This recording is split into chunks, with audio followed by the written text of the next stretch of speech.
It's nice to be back with you. Ni furaha sana kurudi. So there was once a time in my life where I was suicidal. Kuna kipindi kimoja kwenye maisha yangu nilitamani kujiua. And Jesus came and met me in my bedroom. Na Yesu alikuja akanikuta kitandani kwangu. In a vision of light. Katika maono ya mwanga mkubwa. And from that moment my life completely changed. Tokea kipindi hicho maisha yangu yakabadilika kabisa. I went on my first mission trip. Nikaenda kwenye safari yangu ya kwanza ya mission. And after that time I quickly got engaged to my boyfriend at the time. Na baada ya hapo nikawa nimechumbiwa na mchumba wangu. And so after we got engaged, kwa baada ya kuchumbiwa, we got married the following year. Tukaoana mwaka ujao. And so at this point in time we had known each other for probably less than a year. Kwa hiyo katika hicho kipindi tulikuwa tumejuana kwa kipindi cha mwaka mmoja tu. And we got married quite quickly. Na tukaoana kwa haraka. And I was ready to start my married life. Nilikuwa tayari kuanza maisha yangu ya ndoa. As I felt like I was at work and because I hadn't gained the grades I needed for university. Kwa sababu sikupata zile alama nilizotaka kwenda chuo. I thought that I would wait until I could start university at 21. Niliona ni bora nisubiri ili nianze chuo nikiwa na miaka 21. And in Australia we call this a mature age student. Na pale Australia tunaita kama vile ni elimu ya mature age, so elimu ya watu wazima. And so during this time, during my waiting period, I worked. Kwa kipindi cha ndoa yangu nilianza kazi. I got married. Nikaolewa. And I had my first baby. Nikapata mtoto wangu wa kwanza. And so I began to see a pattern. Nikaanza kuona vitu.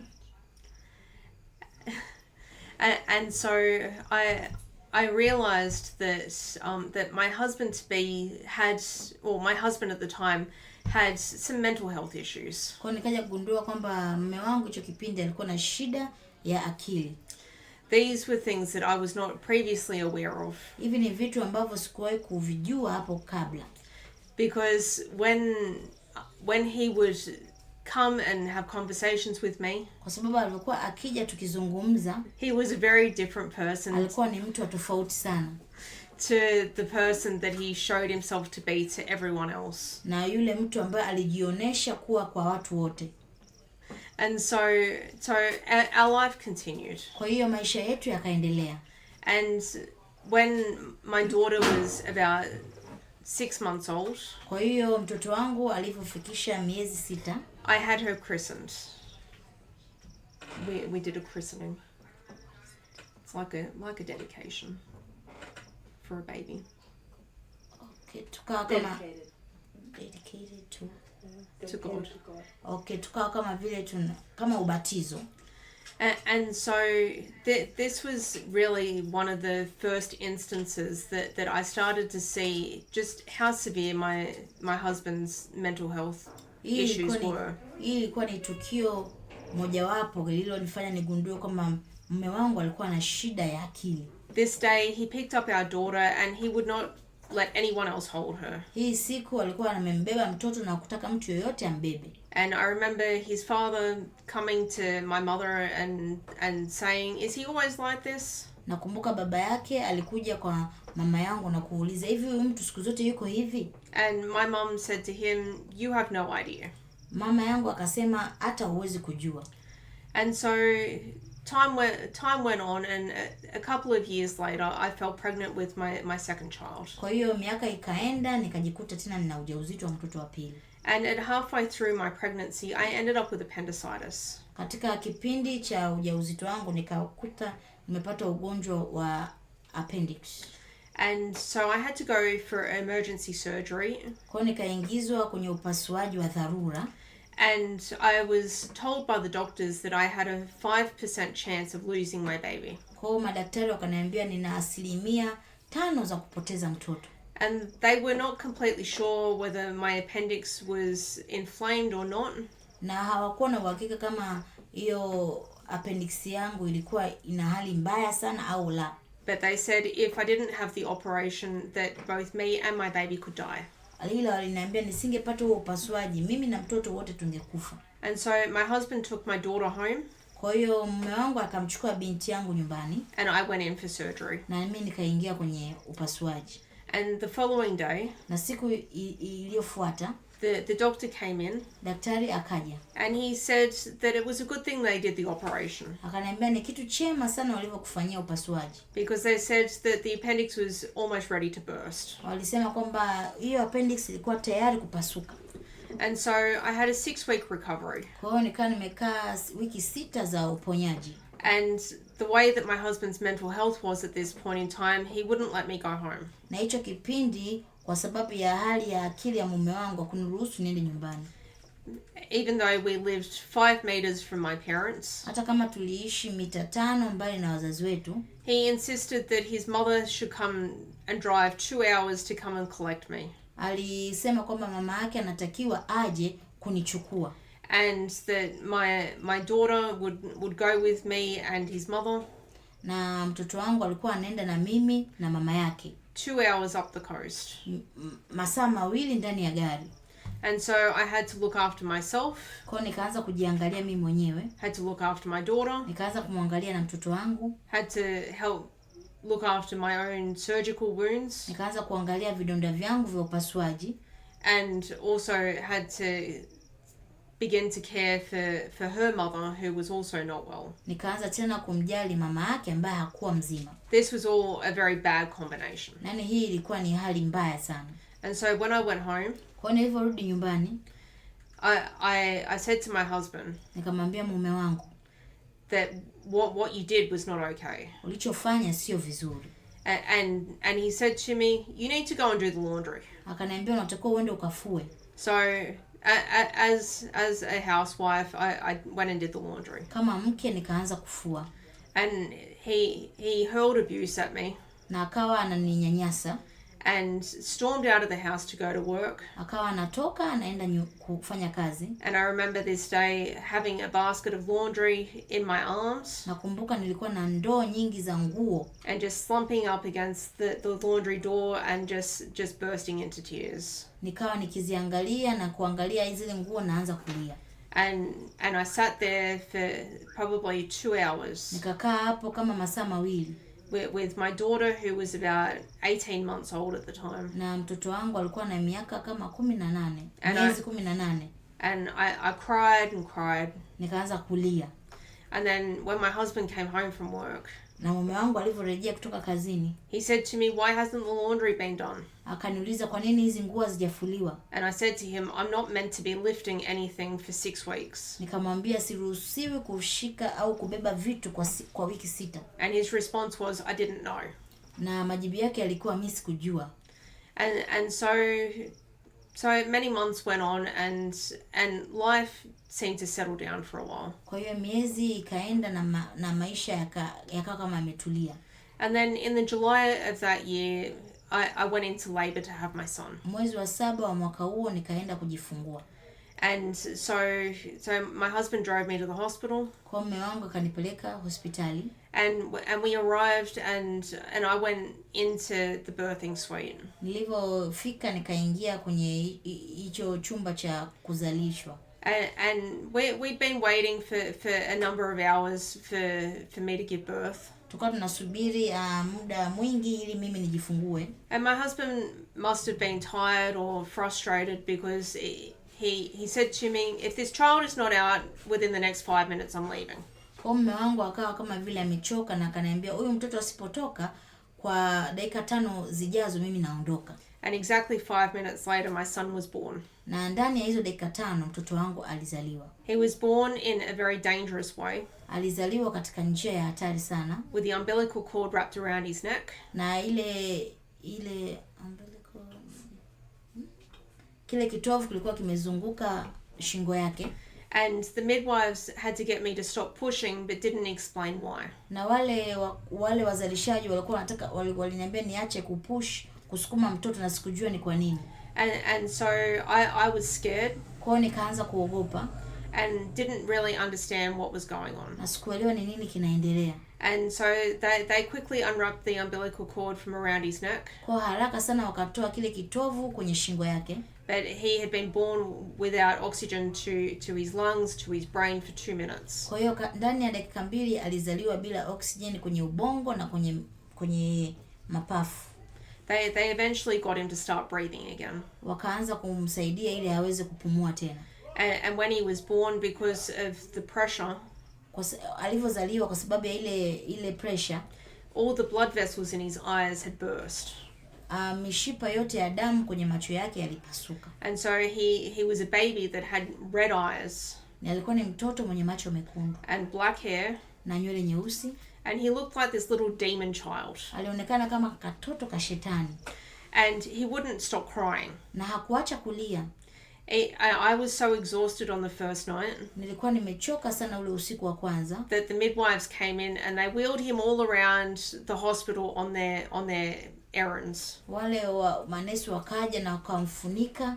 And I slept. Na mimi nikalala. And then when they brought him back to me in the morning, walivyoniletea ile asubuhi, they said, we thought we would try to wake you, but we wanted to try and settle him.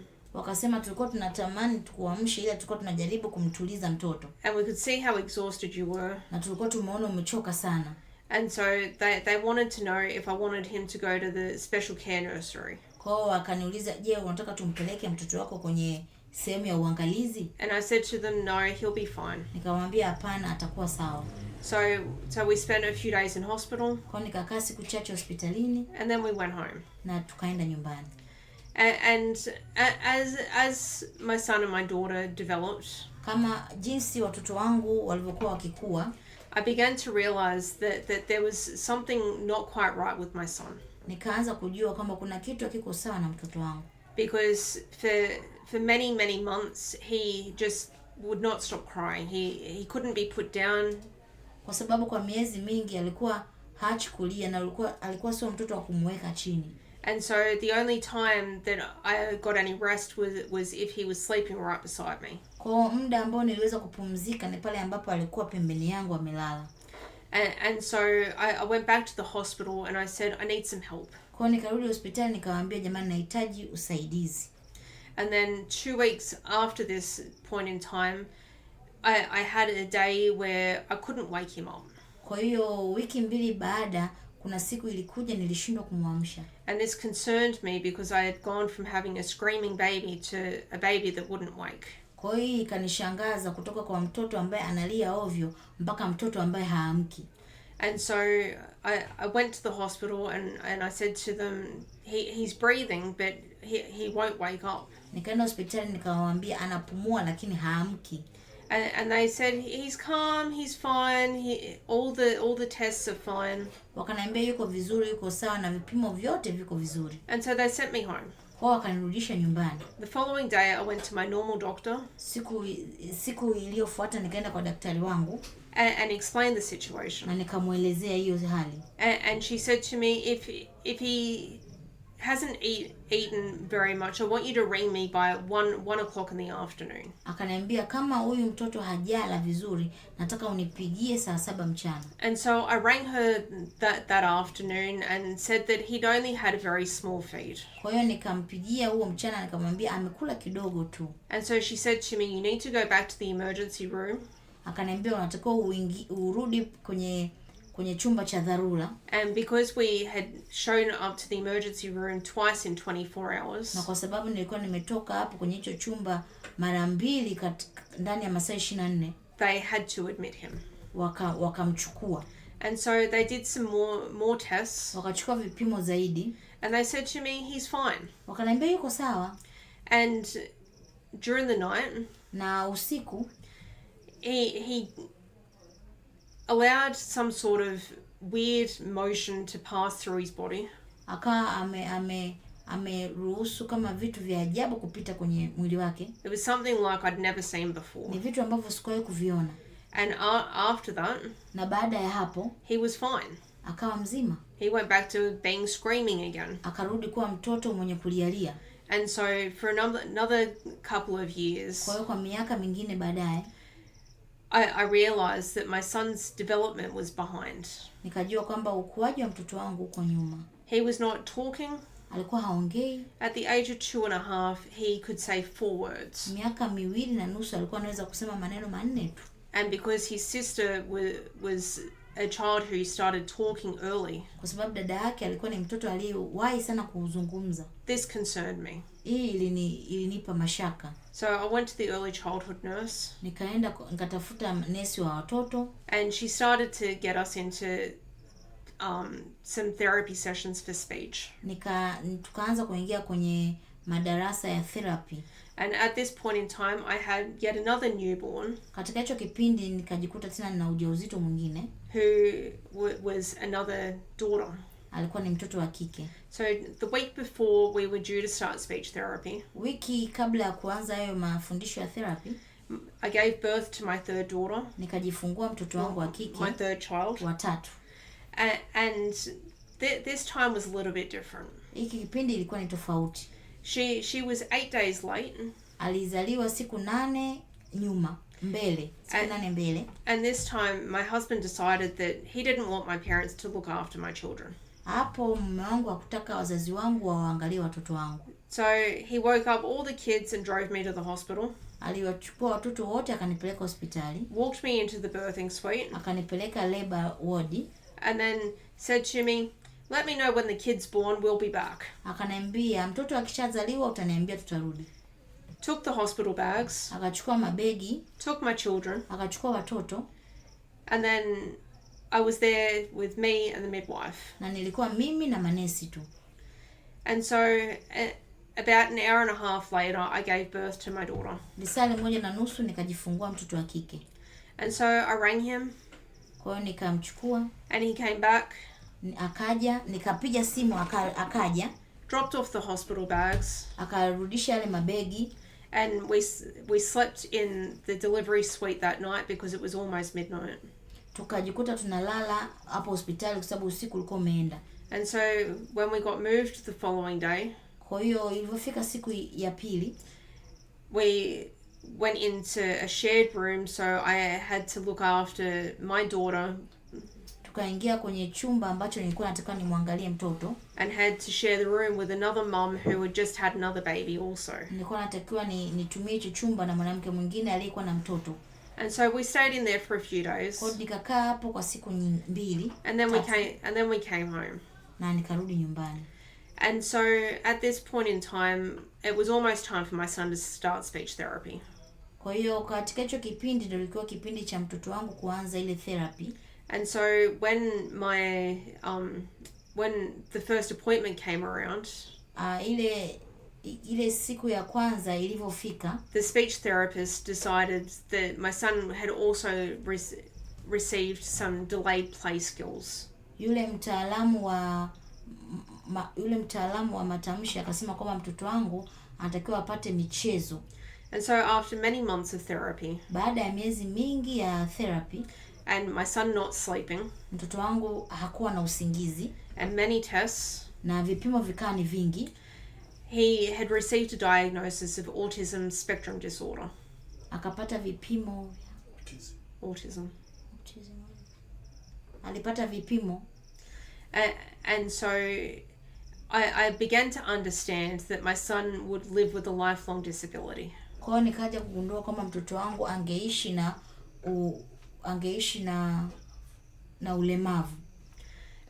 And so as my children grew, kwa watoto wangu walivyokuwa wakiendelea kukua, my eldest daughter started school. Mtoto wangu mkubwa alianza shule. My son started preschool. Na mtoto wangu wa kiume akaanza chekechea. And I was at home with my then other daughter who was just a baby. Nilikuwa nyumbani na yule mtoto mdogo.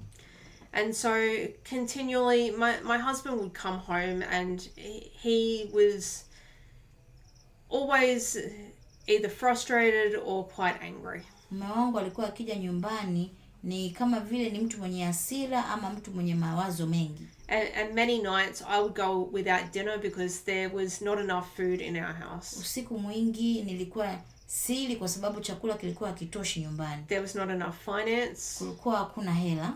Because even though he'd go to work, he'd save the money for himself. Na hata kama alikuwa akienda kazini alikuwa anaweka hela kwa ajili ya matumizi yake. And so the government pension that I was on, kwa hiyo serikali ikatoa mafao, was what I was paying all the bills out of, all the food out of, and if there was anything left, if my children needed anything, that was what they received. Kwa nilikuwa nalipia bili zote, na kama kuna mahitaji yote ya watoto wangu nilikuwa natumia kulipia. But it was never enough to go the full way around a family of 5. Lakini ilikuwa haitoshi kwa familia ya watu 5.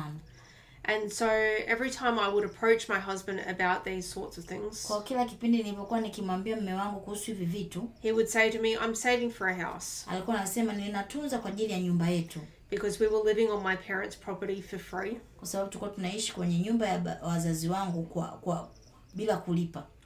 And for quite some years I dismissed this. Kwa kipindi kifupi, we'll put it aside. Kwa kipindi kifupi nilikuwa nimeiweka pembeni. And so when my eldest daughter was about, well, just before she started school, kabla binti yangu wa kwanza kuanza shule, I remember this one afternoon where my husband came home from work. Nakumbuka hii mchana mmoja mume wangu alivyorudi kutoka kazini. And she was just excited to see him. Na alikuwa amefurahi sana kumuona baba yake. So she ran up to him. Kwa akamkimbilia.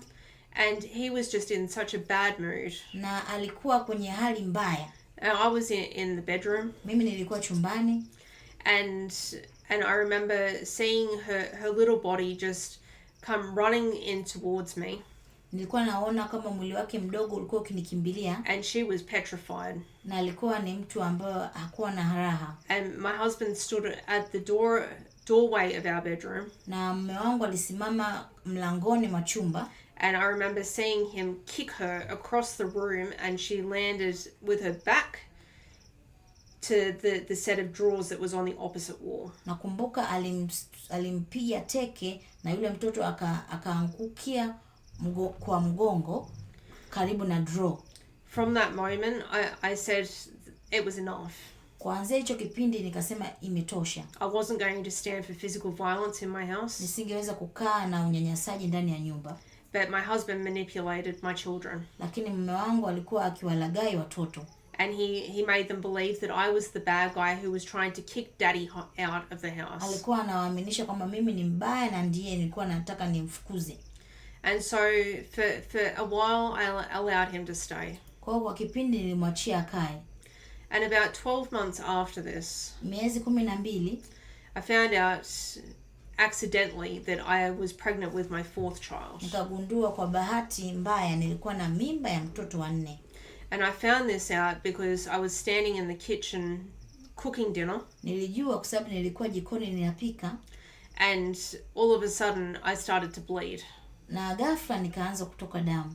And having not received my monthly cycle back from my last pregnancy. Na nilikuwa bado sijaona siku zangu. At first I thought it was just this. Kwanza hapo nilipoiona nikajua ndo siku zangu zimefikia. Until the bleeding would not stop. Lakini hiyo damu haikuacha kutoka. And it was uncontrollable. Na ilikuwa haizuiliki. So when my husband got home, kwa mume wangu alipofika, I said to him, I'm going to the doctor. Nikamwambia ninaenda kwa daktari. I picked up my car keys. Nikachukua funguo za gari. My license. Na leseni yangu. My phone. Na simu yangu. And my daughter. Na mtoto wangu. Because she was too scared to stay with her father. Kwa sababu alikuwa anamuogopa sana baba yake. And I went to the medical center.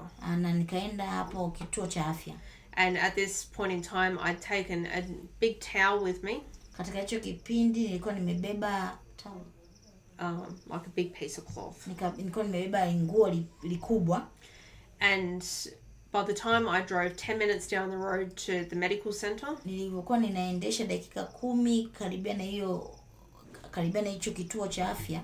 The whole towel was soaked in blood. Ile taulo lote lilijaa damu.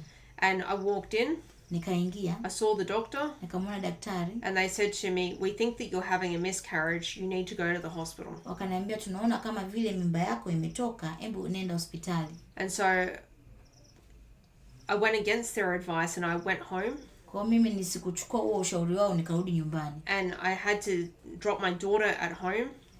Nikamshusha mtoto nyumbani. Kicking and screaming and crying. Alikuwa analia sana. But I said I didn't know how long I was going to be at the hospital. Nikamwambia sijui nitakaa muda gani hospitali. And so then I drove myself to the hospital. Kwa nikarudi tena hospitali. And was admitted. Na nimeruhusiwa kuingia hospitali. And they said to me, how many weeks pregnant are you? Wakaniambia mimba yako ina wiki ngapi? And I said to them, I didn't know I was pregnant. Nikamwambia sikujua kama mimi ni mjamzito. So they did a pregnancy test. Wakafanya vipimo vya ujauzito. And they said to me, you're between 7.5 and 8 weeks. Wakaniambia una kati ya wiki 7 ama 8. But we're sorry to tell you that you're having a miscarriage. Ila tunaomba utusamee kukuambia kwamba mimba yako imetoka. And so I had to have an operation the following day. Kwa hiyo nikapata upasuaji siku ijayo. To clean out the miscarried fetus. Kusafisha yale mabaki ya mtoto. And so because the following day was also party day at preschool for my eldest daughter. Kwa sababu siku iliyokuja ilikuwa ni siku ya sherehe kwa mtoto wangu. It was her last day before starting big school. Ilikuwa ni siku yake ya mwisho kabla ya kuingia shule kubwa. And so I had to tell some of the other parents what had happened, and I said to them, can you please explain that if she goes to preschool that this is why she hasn't come with the things that she needs. Kwa hiyo nikawaambia wazazi wengine wajaribu kumwambia kama atapoingia hiyo shule wampe sababu ni kwa nini hajapata vitu fulani. And so the following day I discharged myself from the hospital. Siku iliyofuata nikajitoa mwenyewe hospitali. And I got my husband to drive me to the preschool so I could go and walk my daughter in for her last day of preschool. Nikamwambia mume wangu aniendeshe mpaka shuleni kwa mtoto ili nikamsindikize mtoto ile siku yake ya mwisho ya ile shule. And the teachers were very, very sympathetic. Na wale walimu walikuwa wananionea huruma sana. In the afternoon, he drove me back to go and pick her up. Ule mchana aliniendesha ili niende nikamchukue nyumbani. And when I came back because of having surgery the day beforehand, nilivyorudi kwa sababu nilikuwa nina upasuaji, I was walking quite slowly. Nilikuwa natembea taratibu mno. And so when I put her into her car seat in the car, kwa nikamweka ndani ya gari. My phone was in the front passenger side seat. Na simu yangu ilikuwa kwenye ile seat ya abiria ya kwanza. As soon as I closed the back door ready to get into the car, nilivyofunga tu mlango ili niingie ndani ya gari, he drove off leaving me on the side of the road. Aliendesha akaniacha barabarani. So he took my newborn daughter, akamchukua yule mtoto wangu mdogo, my son, na yule kijana wangu, and my eldest daughter, na mtoto wangu mkubwa wa kike. And I didn't know what I was going to do. Na hata sikujua nitafanya nini. Because my phone was in the car. Sababu simu yangu ilikuwa ndani ya gari. And I had other preschool parents just staring at this scene. Na kulikuwa kuna wazazi wengine walikuwa wanashangaa hilo tukio. And so by the time I decided that I had no choice but to walk back down to the preschool to go and ring my mom. Kwa nilivyoamua kwamba nitembee tu nirudi shule ni ili nimpigie mama yangu, the car showed back up. Lile gari likarudi tena. And he said to me, get in the car. Na akaniambia ingia ndani ya gari. And so I got in the car. Kwa nikaingia ndani ya gari. And he said to me, have you learned your lesson yet? Akaniuliza umeshajifunza? And I sat there thinking, what have I done wrong? Nikaanza kuwaza nimefanya kosa gani? And sorry, throat's getting a bit dry. And so another year or so went past. Kwa hiyo mwaka mmoja tena ukapita. After this point in time. Katika baada hicho kipindi. And my husband decided that he would sexually assault me. Kwa hiyo mume wangu aliamua kwamba atanifanyia ukatili wa kingono. And so after this event, kwa baada hicho hilo tukio, I picked up my children. Nikachukua watoto wangu and I left. Na nikaondoka. Because I said I would never come into a house where that was present. Kwa hiyo nikasema sitokaa katika nyumba moja na huyo mtu. And 9 weeks after that time, na wiki 9 baada hiyo siku, I found out I was pregnant with my 4th baby. Nikajigundua kwamba nina mimba ya mtoto wangu wa 4. So I carried her to term. Kwa hiyo Carried her to full term. Kwa hiyo nikaibeba ule ujauzito. And I gave birth to her. Na nikajifungua. And at this point in time, my husband and I were separated. Kwa katika hicho kipindi mimi na mume wangu tulikuwa tumetengana. And he was determined to try to get his family back. Na alikuwa anajitahidi kurudisha familia yake. And so he decided that he was going to move out of the flat. Kwa hiyo alisema kwamba ataanza kutembea huku na huko. And he said to me, you can come home, but don't go down to the flat. Aliniambia unaweza kurudi nyumbani lakini go down to where he was living. Lakini unaweza kurudi nyumbani lakini usije huku ninapoishi. Because he was still living on my parents' property. Kwa sababu alikuwa anaishi kwenye nyumba ya wazazi wangu. And so when he went to work, I got the spare key and I went down to the flat. Alipoenda kazini nilikuwa na funguo mwingine na nikaenda huko kwenye hiyo nyumba ya wazazi wangu. And at this point in time, he had covered up all the windows with blankets. Na alikuwa amefunika madirisha yote na mashuka. And all of his belongings had been taken out. Na vitu vyake vyote vilikuwa vimeondolewa. And so I stood there confused. Kwa nikaa nimekaa pale kama nimechanganyikiwa. But thought I'm not going to say anything until I find out what's happening. Na nikasema sitosema chochote mpaka nijue nini kinaendelea. And so about a week or so later, kwa baada ya wiki moja, I found out that he had gone behind my back and rented a property. Nikaa nimejua kwamba alinizunguka na akawa amepangisha hiyo sehemu. And after many years of me going by myself to rental inspections and dragging my children along with him not present, baada ya miaka yote ya mimi kuchukua watoto wangu bila yeye kujua, I said to him that this was not okay.